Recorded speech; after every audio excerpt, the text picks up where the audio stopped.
190.0.127.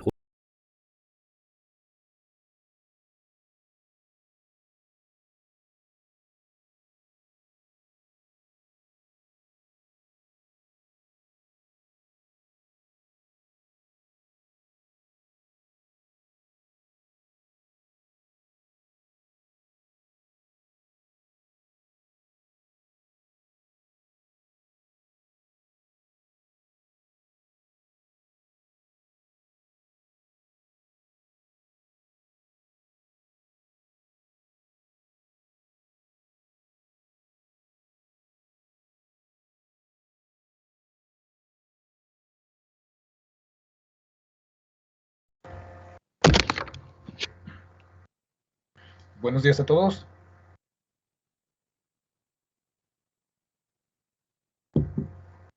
Buenos días, profe. A ver si se escucha, ¿verdad? Buenos días, profe. Sí, sí. Buenos días, profe. Sí se escucha. Ok. Entonces vamos a checar cómo llevan la práctica 4. ¿Hay algún voluntario o asigno yo a alguien para que nos muestre sus avances? ¿Cómo le va quedando el Pac-Man con los fantasmas?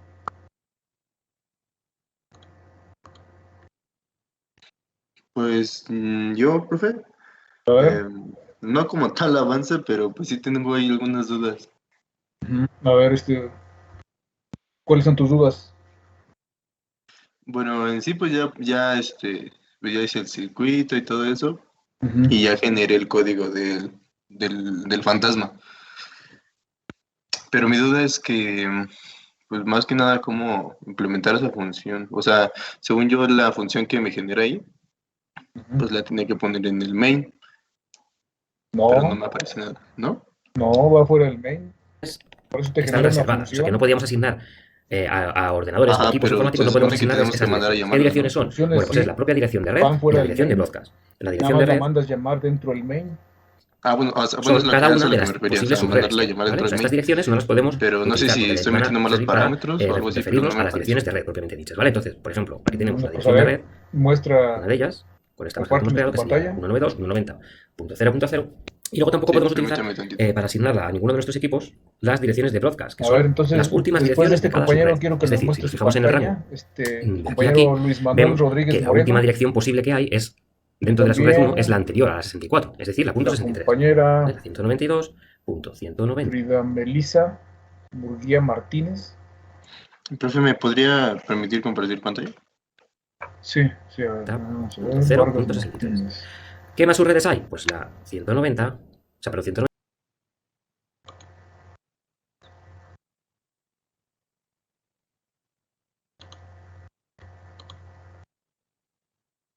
Sí, ya está.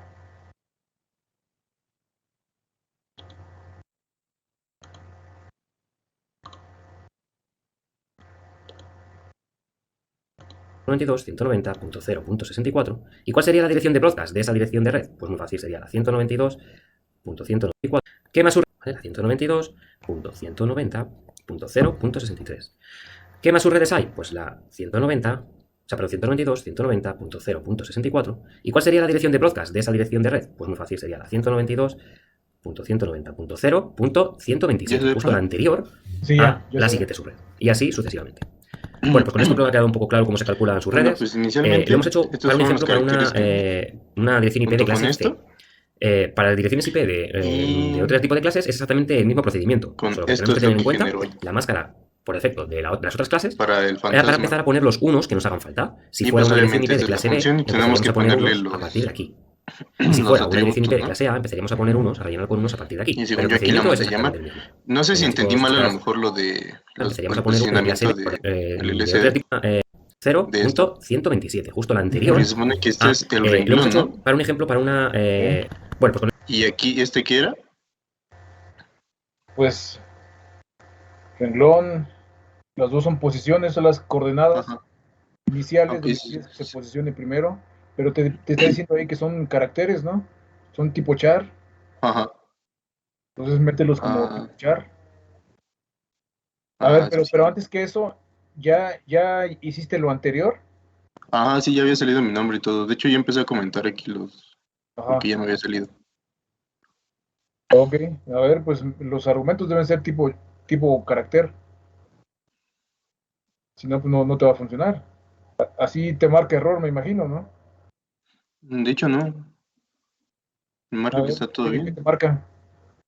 Pues bueno, me marca esos warnings, pero como tal un error no. A ver. Y pues aquí quité, bueno, borré el. Quité mi nombre de abajo y solo dejé el hola porque según yo, el fantasma iba a aparecer abajo. Pero no.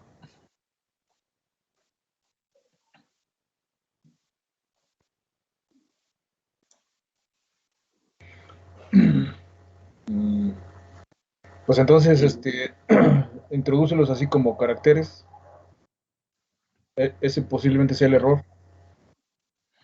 mm, pero no, o sea, no entiendo cómo caracteres. Se supone que es una posición, ¿no? Pero dice char, post row y char, post char. Entonces tú a ver, dime cómo los pondrías como caracteres. Mm, Porque así como lo estás poniendo son simples números. ujú. Pero ahí te está diciendo, ¿no? Que los quieren caracteres. Ahora, ¿alguien más cómo está planteando esta cuestión?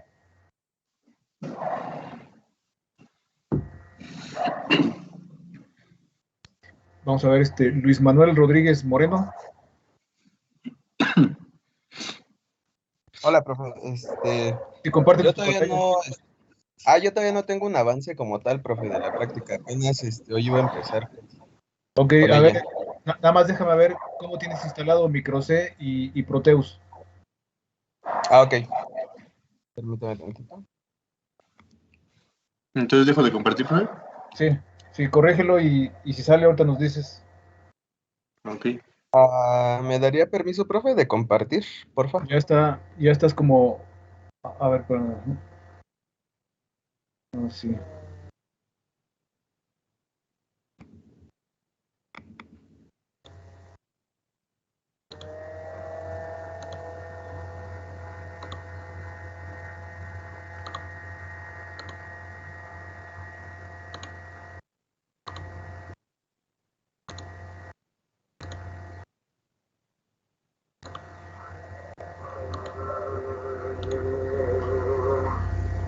A ver, Así ya.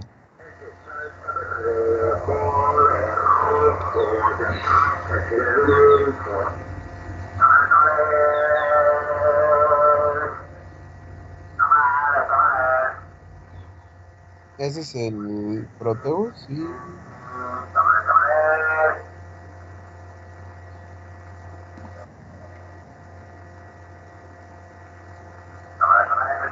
ok, sí, pues necesitamos que traigas avances más concretos porque esta práctica pues se entrega el viernes, ¿no? Entonces, Sí, no vamos a perder el tiempo. A sí, ver, profe. queda Melisa Murguía Martínez, está por ahí la compañera. Es, sí, aquí estoy, profe. Sí, Pues yo estoy igual que el compañero. Tengo como un esqueleto, ajá.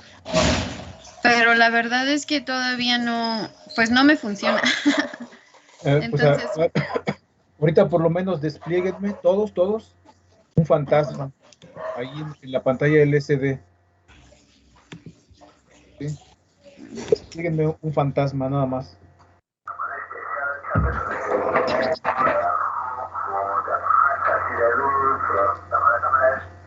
Nada más voy a mutear el micrófono mientras se va aquí el tamalero.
Ya le salió el fantasma.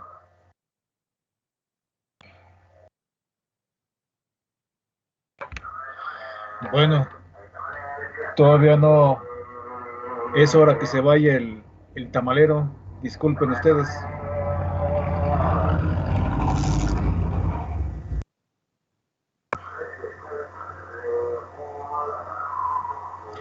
A ver, entonces ahora sí, Frida, Melissa y Luis Manuel, ¿ya implementaron el fantasma?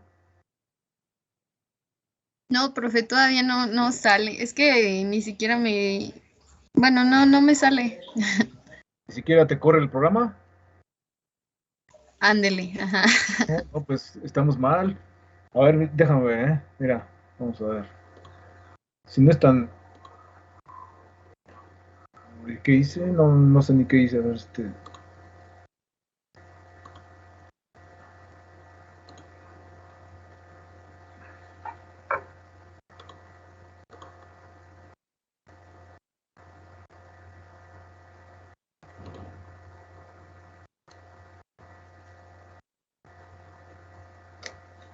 mm,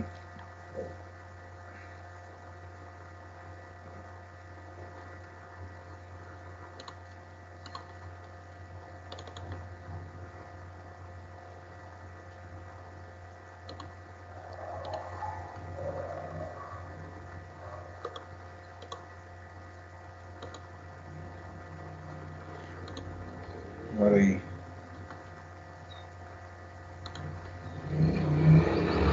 A ver, pues yo, sin mucho esfuerzo, miren, ya tengo ahí el fantasma. Ya les había comentado, ¿no? Que, o sea, después de cierto tiempo se genera cierta basura en el display, pero hay que darle un reset cada cierto tiempo a la pantalla, un clear, ¿sí? Para que pues se borre esa basura, o más bien que prevenir que no se forme, prevenir que se forme esa basura. Ahí está, un fantasmita, ¿no? Entonces, pues simplemente, o sea, para eso está la herramienta para generar el código de ese carácter que queremos. Por ejemplo, generar el código, lo copio, ¿sí? Y pues ya saben, ¿no? Si saben programar en C, pues, bueno, aquí está el prototipo de la función, ¿sí? Y aquí está la función. Sí, en este caso, aquí mando llamar dentro de, bueno, dentro del custom character, ¿sí? Que obviamente se está llamando continuamente dentro de este while infinito, ¿sí? Pero bueno, ahí ya depende, por eso se está refrescando cada cierto tiempo. Bueno, mando llamar lectura, dentro de lectura mando llamar custom character, ¿sí? Y le digo que se pongan las coordenadas 2,2, ¿sí? Y aquí está la función custom character. Y sí, ciertamente los parámetros, pues ahí los está tomando como caracteres, los meto como números, ¿no? Pero los toma como caracteres realmente. Y así es como los requiere, pues dice aquí que deben ser caracteres, ¿no? Como parámetros de entrada, ¿sí? Se los pongo como números y ya los interpreta como caracteres. Bueno, entonces así los introducimos y pues ya sin ningún esfuerzo lo genera. Claro que también les prevengo que cuando utilizamos el LCD, el Proteus, pues automáticamente se cierra, ¿no? Si dura tanto tiempo corriendo, alguna simulación después de un rato se cierra solo. Y pues eso no lo podemos evitar.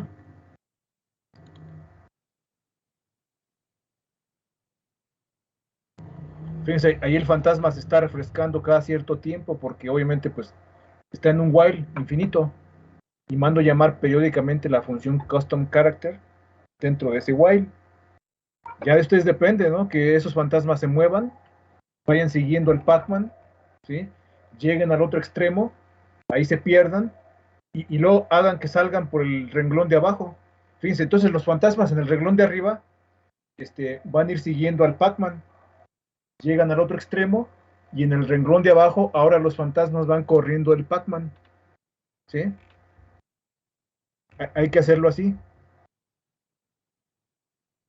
A ver, pero pues por lo menos quiero ver que a alguien ya le salió un fantasma ahí, pues si no, pues no sé entonces qué hayamos estado haciendo, ¿no?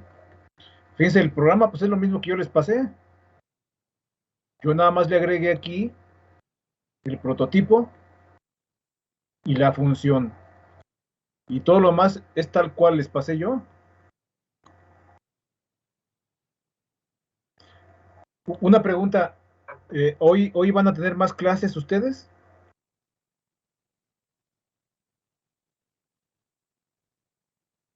Sí, profe. ¿Sí? Yo no. Sí, profe. Todos van a tener clases. Ajá. Y el viernes todos van a tener clases, ¿verdad? Lo más probable. Sí, hasta ahorita sí. No, creo que sí, profe. No, nada más quiero saber, ¿no? Porque pues eh, yo no soy una persona que falte a sus, digamos, a sus obligaciones, ¿no? Me imagino que puede haber alguien por ahí que pues diga, no, pues yo aprovecho desde hoy y me presento a trabajar hasta el lunes, ¿no? Eso es muy común, ¿verdad? Pero conmigo nunca cuenten, nunca cuenten con eso, ¿eh? Nomás, es mejor que lo sepan, ¿no? Yo sé que puede haber por ahí docentes, ¿no? Que digan, no, pues pues al fin y al cabo, pues mañana va a ser feriado, ¿no? Entonces yo aprovecho desde hoy, ¿sí? Y me presento hasta el lunes. ¿Hay algún caso así? No me digan quién es, pero bueno, sí es el caso, no me digan qué docente es, pero sí se les presentó algún caso así, con algún docente, No, profe, no. sin que lo No, sí, exhiban, ¿eh? profe. No hay problema. Ah, bueno, está bien, entonces yo estaba pensando mal.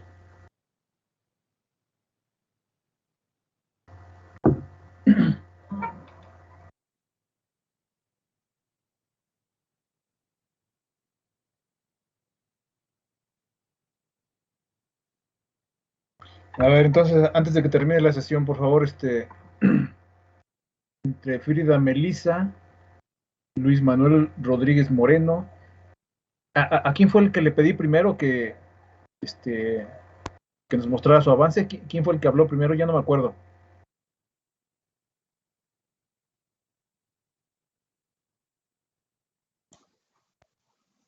Yo, bueno, el que le enseñé Ah, el ¿fuiste código. tú? Ajá. Ah, ok, sí, a ver, si quieren ahí, comuníquense entre los tres y a ver, por favor, antes de que terminar la sesión, muéstrenme un fantasma ahí, en la pantalla. Ok, los tres están así como moderadores. ¿Sale? A ver, entonces, vamos a... Bueno, obviamente ya saben que esta práctica se entrega el viernes en la noche, ya deben tener la lista, pues ya, a la brevedad. El mismo viernes vamos a empezar otra práctica, ¿sí? Sería la práctica 5. Entonces conviene pues que no lo dejen a la última porque pues ya saben, ¿no? Que el tiempo vuela, ¿sí? Y ya el primer parcial pues ya está próximo, ¿no? ¿Sí? Yo creo que el lunes nos ponemos de acuerdo cuándo hacemos el examen, ¿sí? ¿Sale? Entonces vamos a terminar de ver los conceptos de procesadores digitales de señales.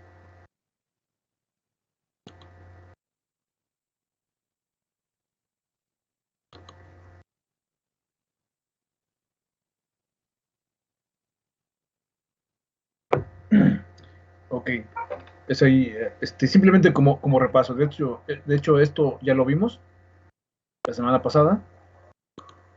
Entonces ahí mencionamos las tres arquitecturas básicas, ¿sí? Que toman este, como criterio el nivel de paralelismo, ¿no? Que presentan internamente, ¿no? Entonces está la arquitectura von Neumann, ¿ah? Una arquitectura simplificada. No hay mucho paralelismo que digamos porque solamente hay un bus de direcciones y un bus de datos. El multiplicador es opcional, ¿sí? Una multiplicación pues se puede hacer con una ALU, obviamente muchas sumas repetidas, ¿sí? Lo que caracteriza a la arquitectura Harvard es el bus múltiple, ¿sí?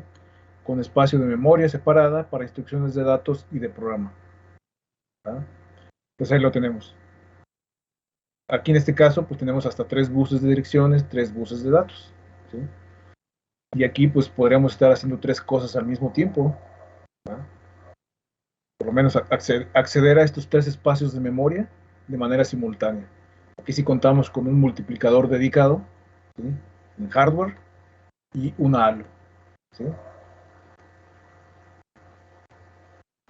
Dice, si el DSP debe operar en tiempo real, su arquitectura debe estar optimizada para ejecutar funciones especializadas, ¿no?, usando el mayor paralelismo posible.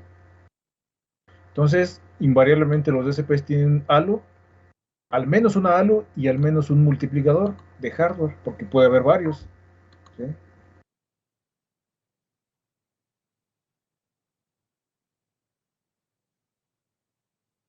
Y luego surgió la arquitectura super hardware, ¿no? Entonces, esta involucra, entre otras situaciones, ¿sí?, el mecanismo de acceso directo a memoria para escribir directamente en memoria, para que los dispositivos externos escriban directamente en memoria y la CPU acceda a esas zonas de memoria pues, para leer bloques de datos, ¿sí? Poseen una caché de instrucciones también. La caché de instrucciones pues es una memoria de muy poca capacidad, pero con buses de datos y direcciones muy amplios, más bien de datos, buses de datos muy amplios, ¿sí?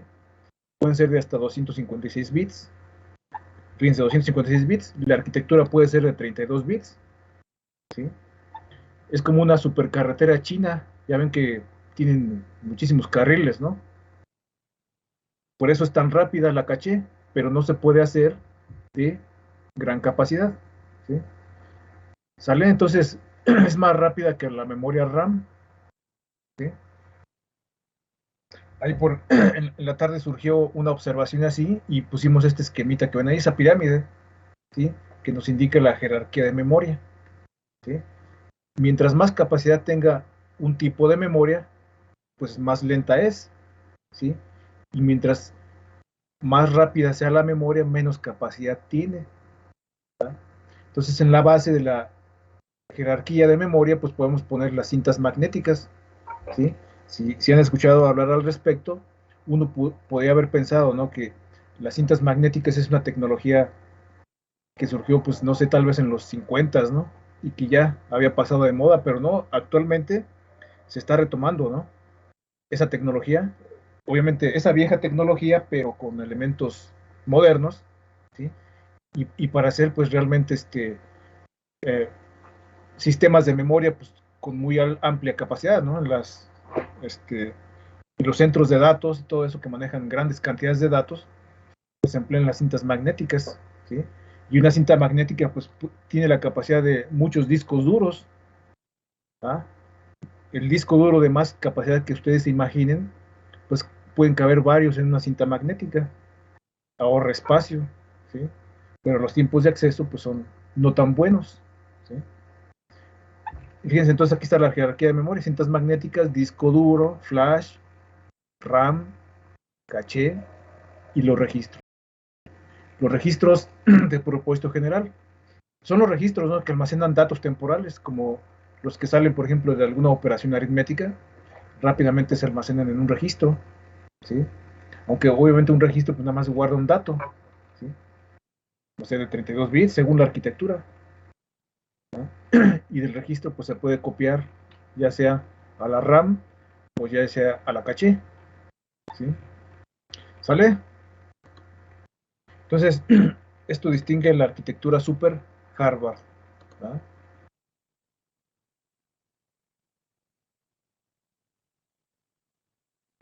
Ok, sí. Entonces hay que ir apoyando en la lectura para que no se pierda el hilo, ¿no? Entonces voy a ir nombrando a alguien, a nadie en particular, nada más de la lista de abajo hacia arriba. A ver, Raúl Alejandro Rivera Ortiz, ¿nos puede apoyar con la lectura? Sí, profe. Adelante. De entrada y salida, input, bueno, I/O, proporcionan datos hacia el ADC y DAC, o pasan datos digitales a otros procesadores. El acceso directo a memoria, DMA, permite una rápida transferencia de bloques de datos directamente hacia y desde la memoria RAM bajo control externo. Así es. Sí, gracias. Ahora vamos con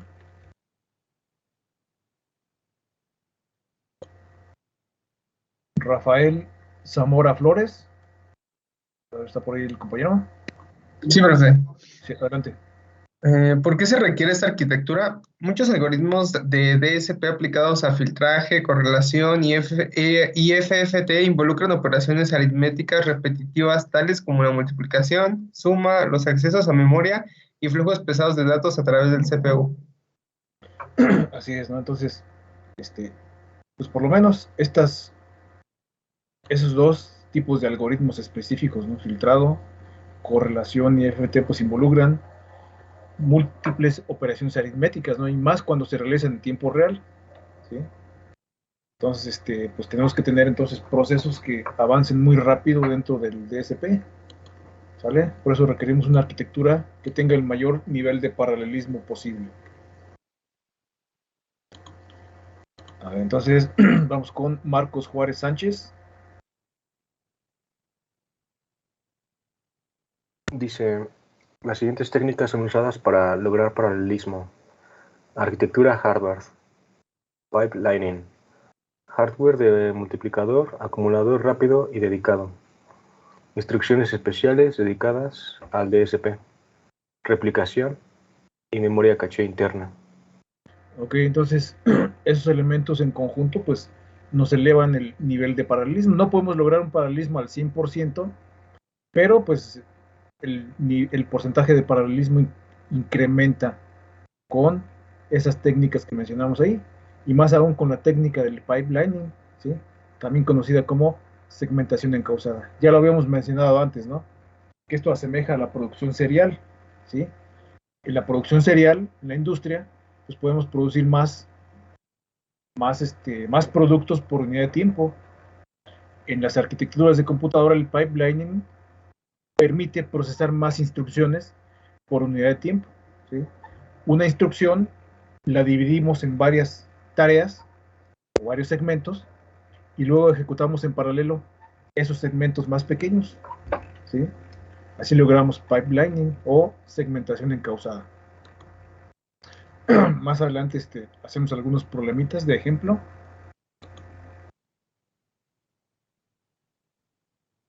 Lo que es arquitectura programable de los DSPs. Ajá, entonces no son muchas diapositivas, no, ya después hacemos ejemplos y cerramos la sesión. Luis Kenjiro Nava Okamoto, ¿estás por ahí?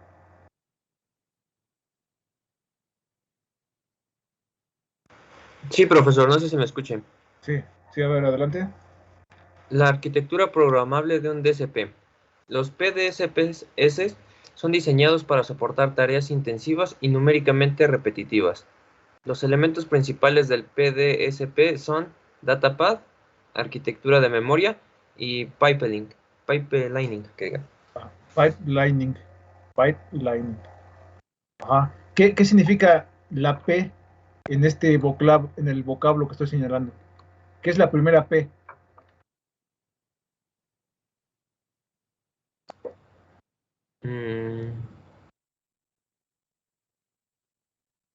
Bueno, ya sabemos que DSP es Pipelining. digital. Programable. Programable, ¿sí? Programable, no se les escapen ahí los términos. Ya todos saben lo que es DSP, Digital Signal Processor, y P viene de programable, de una arquitectura programable, ¿sí? No reconfigurable como es el caso de los FPGAs.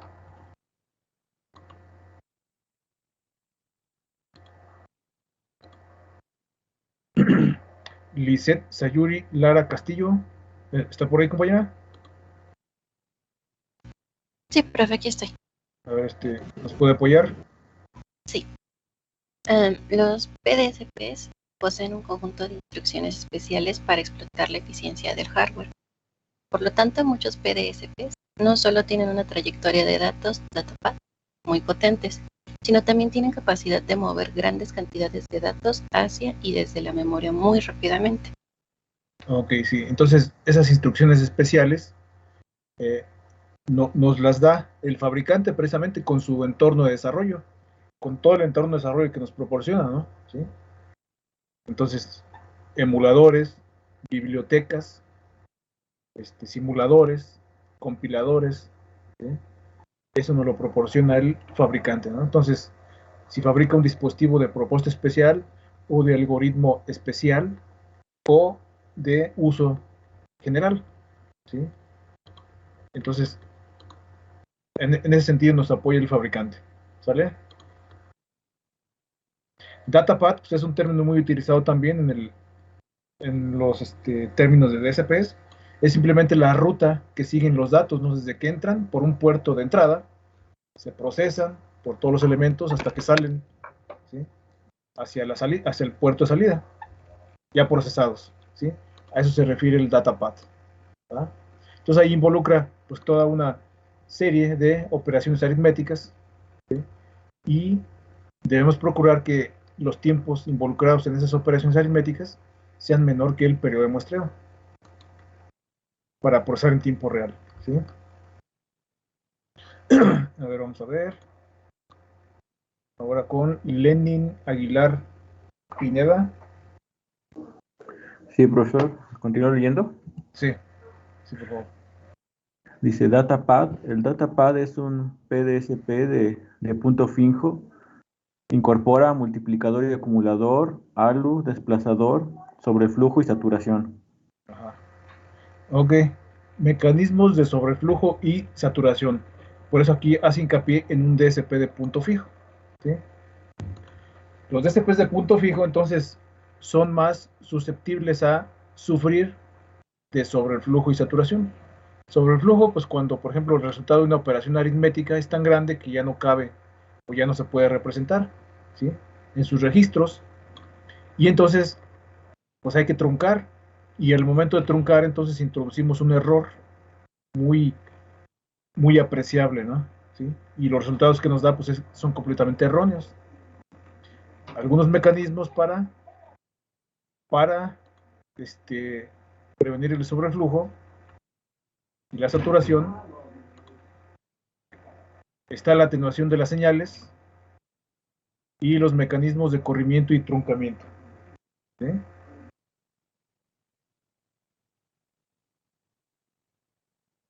Ok, atenuación de señales, ¿sí? Entonces, las señales antes de ser procesadas, primero las atenuamos, ¿sí?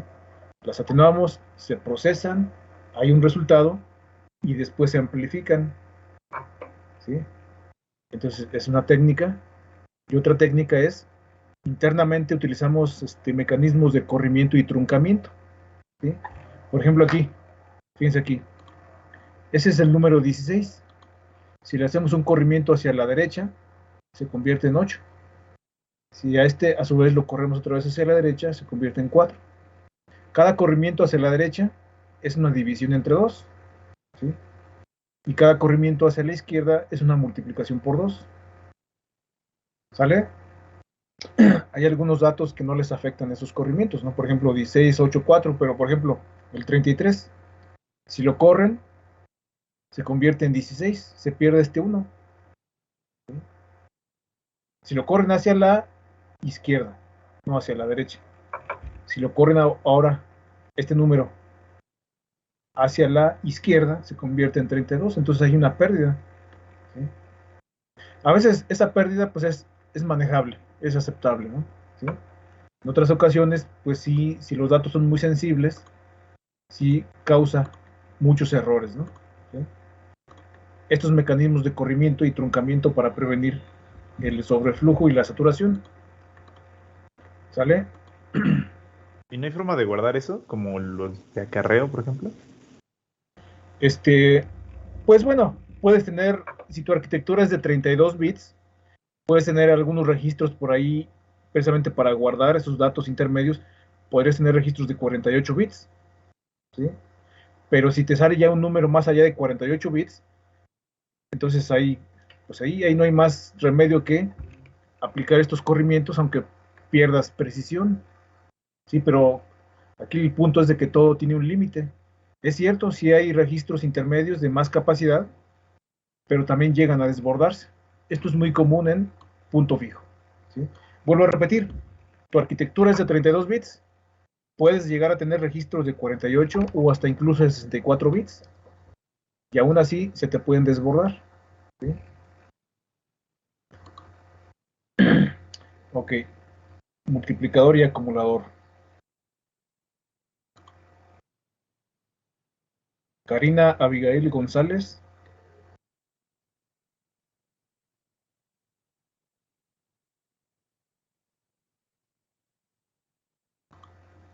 A ver, está por ahí la compañera Karina. Ay, ¿me escucha? Sí. Ok. Multiplicador y acumulador.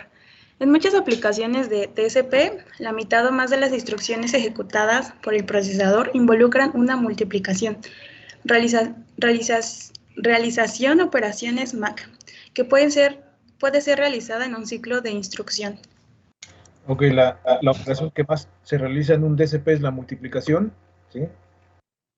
Y obviamente, pues por eso los DSPs tienen su halo, su multiplicador dedicado, pero incluso llegan a tener a veces una unidad MAC ya completamente integrada, ¿no? Aparte del sumador, aparte del multiplicador, llevan una unidad MAC, ¿sí?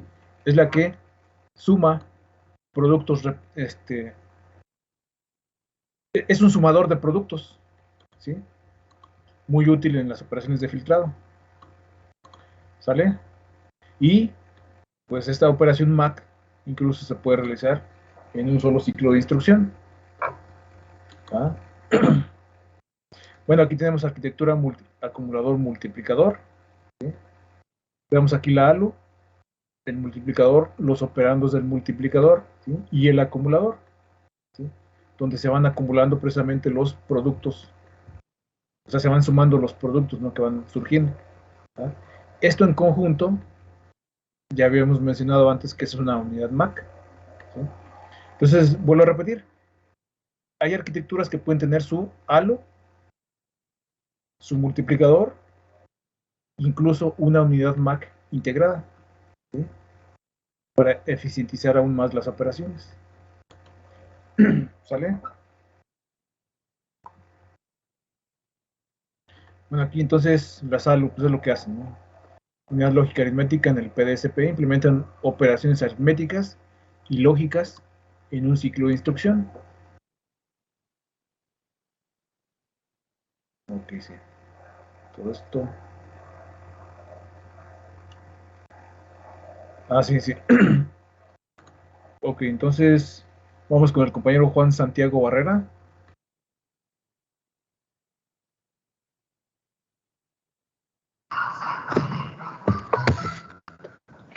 ¿Me escucha, profesor? Sí, adelante. ALU. En algunos PDSPs, la ALU es usada para realizar la suma de multiplicaciones en una operación MAC.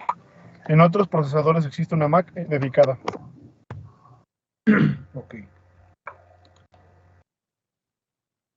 Desplazador. ¿Para qué es el desplazador? A ver, Jesús Antonio Moreno Galicia.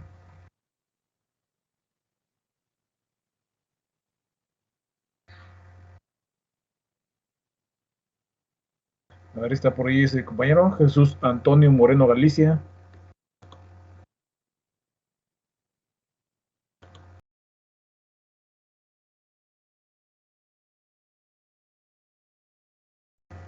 Jazmín Elizabeth López Cruz. Desplazador.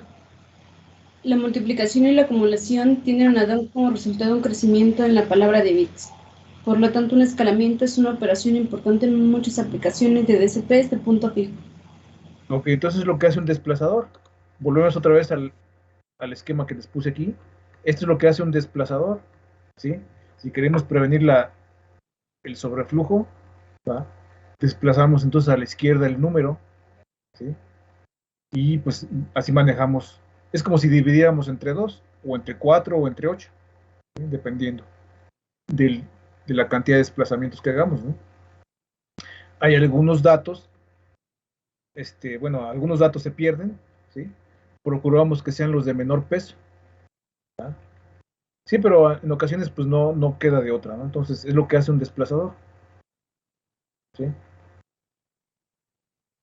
Ok, sí, y eso obviamente realiza una operación de escalamiento, escalar hacia arriba o escalar hacia abajo, ¿no? Escalar hacia arriba es multiplicar por 2, escalar hacia abajo es dividir entre 2, Ok. Desplazador. Héctor Prado Cervantes.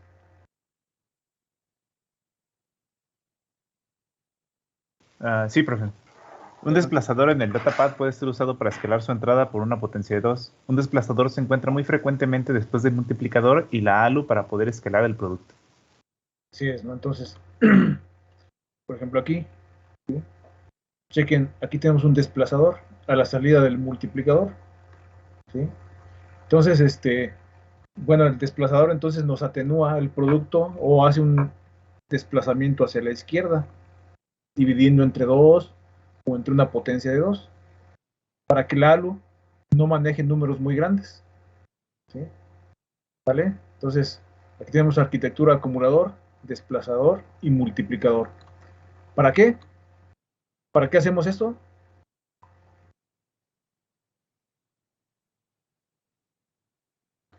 ¿Para evitar qué cosa? Era para evitar el sobreflujo, ¿no? Para evitar el sobreflujo, así es.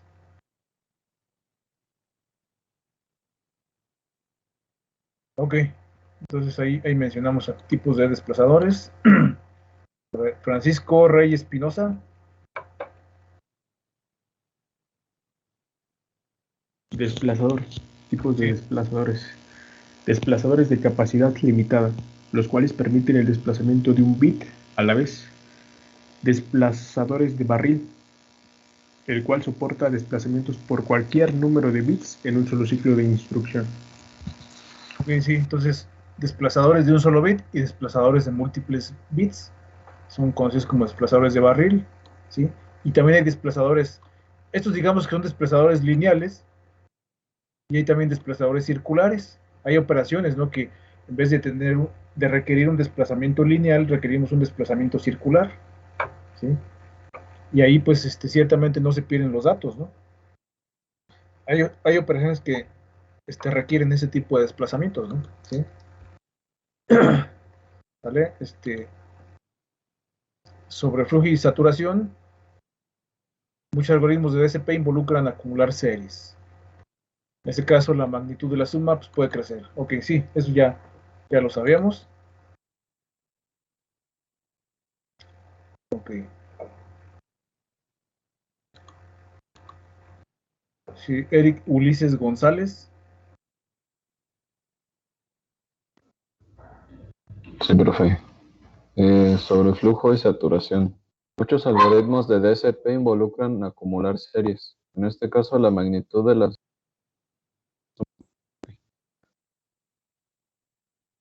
Se cambió, ¿no? A ver, ¿todavía no se te refresca la pantalla? Ah, listo. Eventualmente la magnitud de la suma puede exceder el máximo o mínimo valor que puede ser representado por el registro acumulador. Esta situación se le refiere como sobreflujo.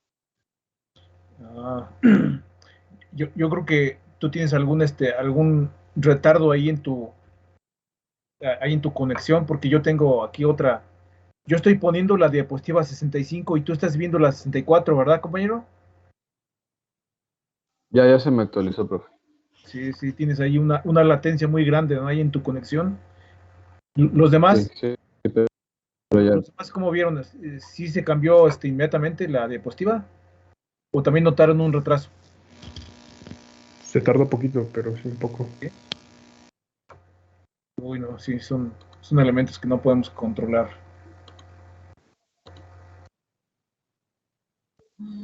Bueno, entonces Leo la 65, entonces, profe. Sí, adelante. Cuando el sobreflujo ocurre, un valor incorrecto es almacenado, el cual puede ser muy diferente del valor correcto. Sí, así es, ¿no? Entonces, es el problema de sobreflujo, nos puede llevar a, nos produce errores, ¿no? ¿Sí? Es preferible evitarlo, prevenirlo también, y en dado caso que no se pueda hacer nada al respecto, pues cambiar de arquitectura, ¿no? A una de punto flotante, ¿sí? Formas de manejar el sobreflujo, bueno, obviamente mediante escalado, ¿sí? Por división del resultado, Dice, el escalamiento puede ser efectivo, pero puede no ser capaz de mantener una adecuada fidelidad en la señal. Sí, porque se pierden, ¿no? Datos, ¿sí? En este caso, cuando los escalamientos son, o los desplazamientos son hacia la derecha, se pierden los bits menos significativos. A veces los errores que se producen pues no son tan perceptibles, ¿sí? En datos muy sensibles sí llegan a ser muy perceptibles, ¿no? Entonces en esos casos tenemos que cambiar de arquitectura, ¿sí? Bueno, y con aritmética de saturación simplemente es como un sensor, ¿no? Eso nos permite detectar si hay sobreflujo o no. Entonces, dice aritmética de saturación. Consiste en un circuito especial que detecta sobreflujo o subflujo, ¿sí? Y por protocolo, el número más grande positivo o el más pequeño negativo es seleccionado como salida. Cuando hay un sobreflujo es como en las calculadoras, ¿no? Simplemente se pone una E en la pantalla, ¿no? Indicando que pues el resultado produjo un sobreflujo y entonces no hay respuesta, no hay solución, ¿no? Entonces, así es como se maneja con aritmética de saturación. Dice, los DSPs de punto fijo pues, son los que generalmente cuentan con aritmética de saturación. ¿Ok?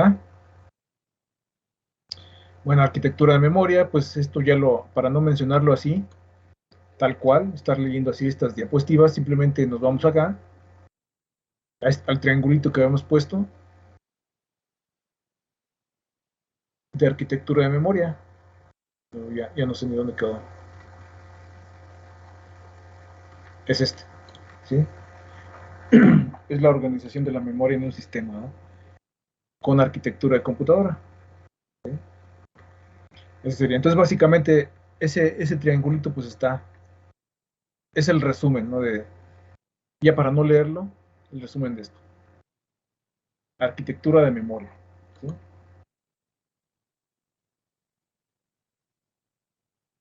¿Sale? Entonces, de aquí saltamos hacia el pipelining, ¿sí? Entonces, aquí, a ver, vamos a ver. Eric Eduardo López García, ¿está por ahí? Sí, profe. Pipelining o segmentación encausada. El pipelining es una técnica de implementación donde una secuencia de operaciones se dividen en operaciones más pequeñas, las cuales son ejecutadas en paralelo. Ok, fíjense, entonces un problema grande lo dividimos en problemas más pequeños y después ejecutamos en paralelo esos problemitas más pequeños, ¿no? Y logramos mayor rapidez de procesamiento, ¿sí? Así se hace en la producción serial, en la industria. Entonces aquí, en los PDSPs, el pipelining divide la ejecución de las instrucciones en varias etapas y permite que múltiples etapas de instrucciones se traslapen durante la ejecución. ¿Sí? Entonces el pipelining explota el paralelismo entre las instrucciones en una secuencia de cadenas de instrucciones y trae una reducción en el tiempo promedio de ejecución por instrucción. Es lo que logramos, ¿no? Con el pipelining. Reducción en el tiempo promedio de ejecución por instrucción, ¿sí? Aquí tenemos precisamente lo que es la segmentación encausada. Aquí tenemos el reloj del sistema, ¿sí? Aquí vemos 3 ciclos de reloj. En el primer ciclo de reloj, al mismo tiempo lo que estamos haciendo, estas 3 actividades. Una instrucción se divide, ¿sí? En su forma más básica en su prebúsqueda, decodificación de operandos y la ejecución con la unidad de control, ¿sí? Prebúsqueda pues en la memoria, ¿no? Decodificación de operandos y ejecución en la unidad de control. Entonces fíjense, en este ciclo de reloj buscamos la instrucción n, pero al mismo tiempo ya estamos decodificando la instrucción n-1 y al mismo tiempo estamos ejecutando la instrucción n-2, ¿sí? Aquí vemos ciertamente paralelismo. Estas 3 etapas que ven ahí no se refieren a la misma instrucción, se refieren a 3 instrucciones diferentes, pero en su conjunto, ¿sí? En términos estadísticos, ¿sí? Pues estamos haciendo 3 procesos a la vez. Y esto, en términos estadísticos, trae una reducción de tiempo promedio, ¿sí? ¿Qué es lo que buscamos? ¿Sale? En el siguiente ciclo de reloj, pues estamos prebuscando la instrucción n+1, decodificando la instrucción n y ejecutando la instrucción n-1. Y así sucesivamente, ¿no? ¿De acuerdo? Fíjense aquí. Aquí tenemos una ejecución sin pipeline. Tenemos 3 instrucciones, ¿sí? Cada instrucción se realiza en 3 ciclos de reloj. Hay que buscar la instrucción, hay que decodificarla y luego la ejecutamos. Y nos vamos a la siguiente instrucción, la buscamos, la decodificamos y la ejecutamos. Y así sucesivamente. Estas 3 instrucciones, ¿sí? Se realizaron en 9 ciclos de reloj. 3, 6, 9, ¿sí? Sin pipeline. ¿Qué pasa cuando hay pipeline en el sistema? O en la arquitectura, ¿no? Fíjense, entonces aquí, tenemos aquí el reloj del sistema. En el primer ciclo, buscamos la primera instrucción. En el segundo ciclo, estamos decodificando la primera instrucción, pero al mismo tiempo estamos buscando la segunda. En el tercer ciclo, ejecutamos la primera, decodificamos la segunda y buscamos la tercera. Aquí hay un solapamiento total, ¿sí? Naturalmente que un programa como tal, pues no tiene solamente 3 instrucciones, ¿no? Puede tener miles, ¿sí? Entonces, a partir de aquí, ya veríamos un solapamiento, ¿no? De 3 procesos a la vez, ¿sí? Pero no hay que perder de vista el pipeline, ¿sí? Que ciertamente estamos haciendo o ejecutando procesos al mismo tiempo, pero estos subprocesos que vemos aquí no se refieren a la misma instrucción. Son 3 instrucciones diferentes, ¿sí? ¿Sale? Es decir, una sola instrucción realmente no se puede hacer en un ciclo de reloj, pero sí podemos solapar procesos diferentes, ¿sí? Procesos diferentes, y esto trae como consecuencia pues una reducción promedio, ¿sí? En la ejecución de las instrucciones. ¿Vale? Aquí, por ejemplo, nos lleva 5 ciclos de reloj realizar estas 3 instrucciones, ¿sí? 3 ciclos de reloj.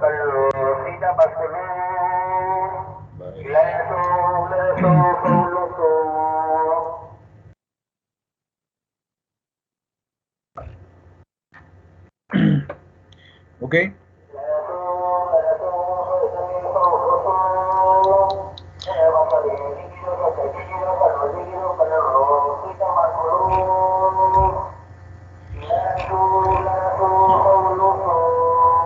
Bueno, son 5 ciclos de reloj los que nos lleva a ejecutar estas 3 instrucciones. 1, 2, 3, 4, 5. Y hasta aquí terminamos. Con pipeline. Sin pipeline nos llevaría 9. Estamos ahorrando 4 ciclos, ¿sí? Aparentemente sería nada, pero en periodos de tiempo largos, ¿sí? Y de forma estadística, pues realmente el ahorro llega a ser muy significativo, ¿sí? Esto es lo que nos permite navegar por internet a muy alta velocidad, tener videoconferencias con varios interlocutores al mismo tiempo, ¿sí? Jugar juegos en 4K, ¿no? En línea, ¿sí? Debido a técnicas como estas. ¿Alguna pregunta hasta ahorita, compañeros? ¿Alguna pregunta, compañero Juan Santiago Barrera? No, profesor, todo está bien. Ok. Profe, ¿qué era N subíndice E? Ah, sí, es que me distrae aquí el ruido, ¿no? Pero sí, número de ciclos que se tarda la ejecución con pipeline es número de instrucciones más el número de etapas menos 1. Suponiendo que cada etapa es de un solo ciclo de reloj, fíjense. ¿Sí? Puede haber etapas de una instrucción, porque aquí pues, es el caso más simple, ¿no? Que puede ser que una etapa se realice en 2 ciclos, ¿sí? O que la mayoría de las instrucciones se realicen en 3 ciclos, pero haya instrucciones que requieran, digamos, 5 ciclos, ¿sí? Aquí reducimos al caso más simple por razones ilustrativas nada más. Entonces, suponiendo que cada etapa se realiza en un ciclo de reloj, entonces el número de ciclos que le toma la ejecución con pipeline es número de instrucciones más número de etapas menos 1. ¿Sí? ¿Cuántas instrucciones ven aquí? 3. ¿Cuántas etapas por instrucción? 3. 3 más 3, 6 menos 1, 5. Si tuviéramos 1000 instrucciones y un pipeline de 8 etapas, ¿cuántos ciclos de reloj se llevaría? Pues 1007 ciclos. ¿Sí? ¿Vale? Si no hubiera pipeline, esto es con pipeline, si no hubiera pipeline llevaría 8000 ciclos. ¿Sí? ¿Es bueno o es malo? Pues es bueno, ¿no? El pipeline. Naturalmente pero la arquitectura debe soportar entonces la ejecución de múltiples procesos, así.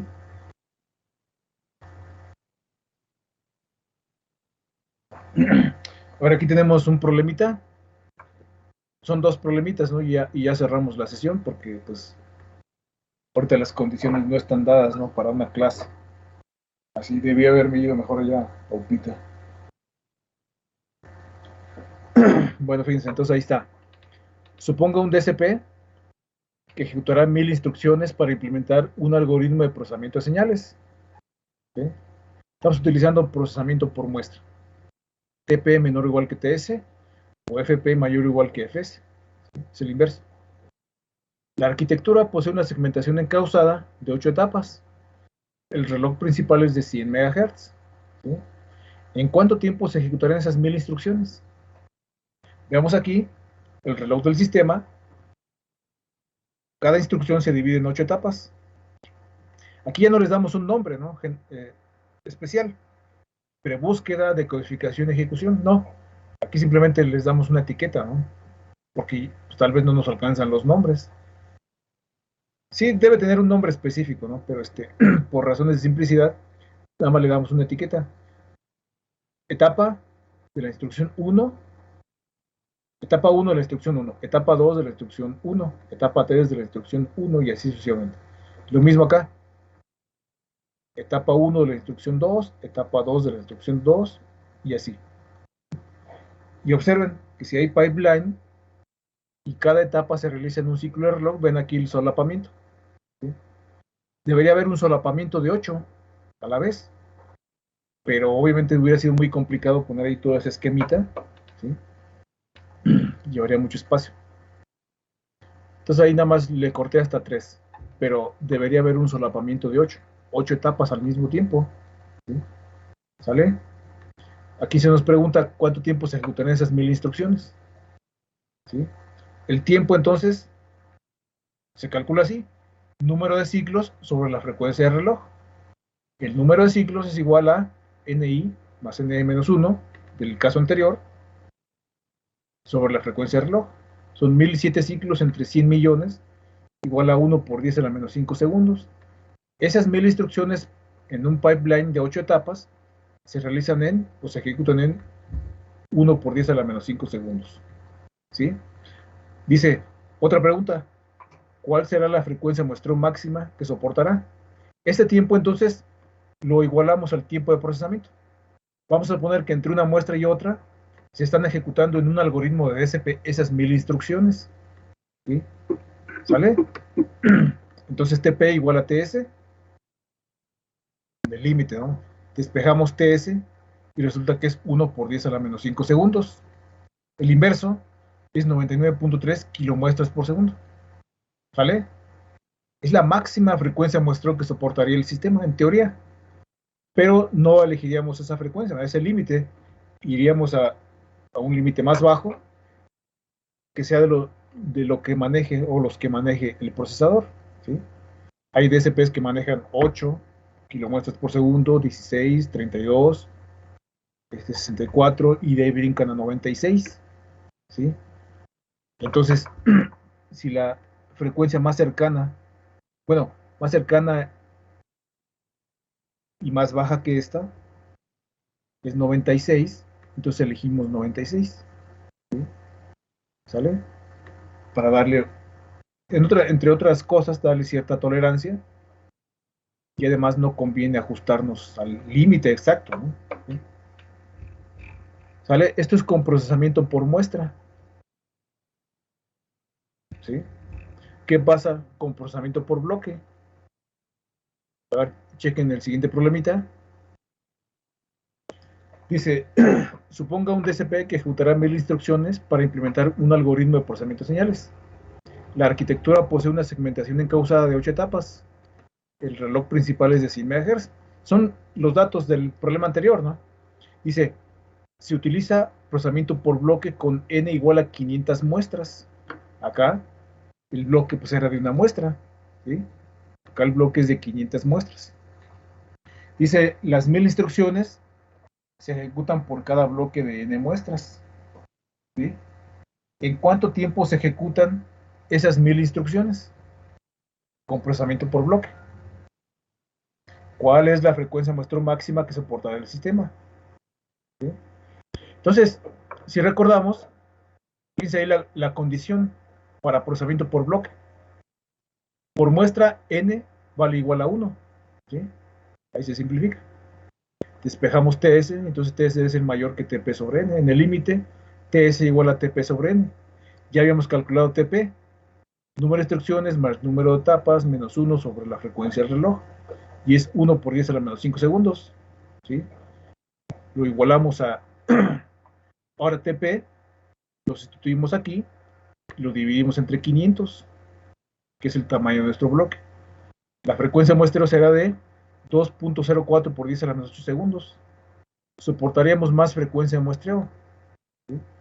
El inverso de este periodo de muestreo, el inverso de este periodo de muestreo sería la frecuencia de muestreo.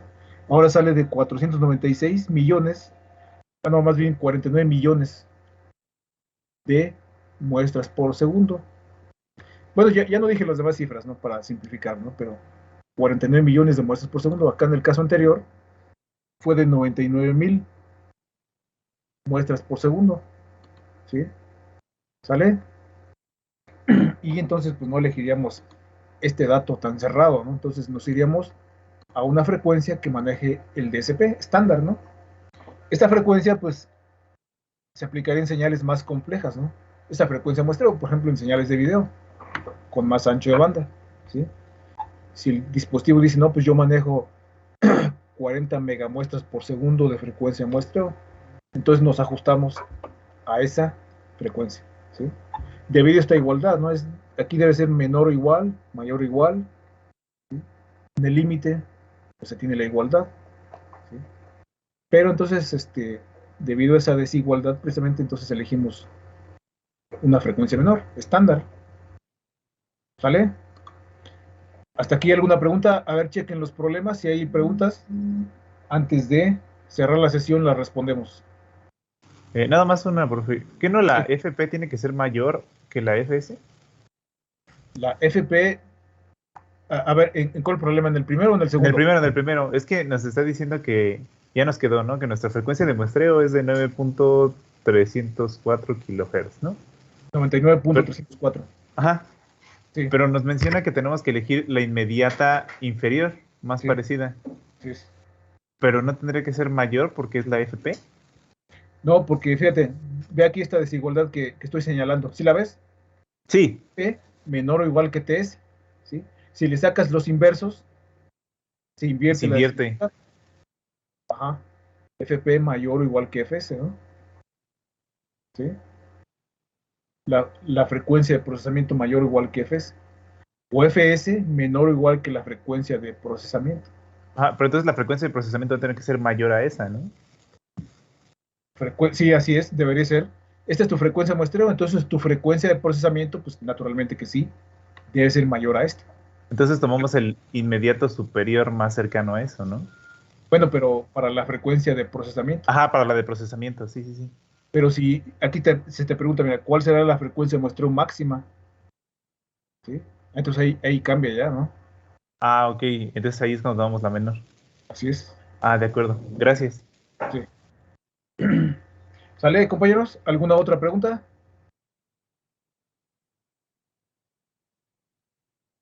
No, entonces esto está en la diapositiva que subí. Sí, de todas formas, chéquenlo. Cualquier duda que se tenga, la resolvemos el viernes, ¿sí? Sale, entonces, bueno, hay que cerrar ahorita la sesión porque ahorita no están las cosas así muy adecuadas, ¿no? Para una clase en línea.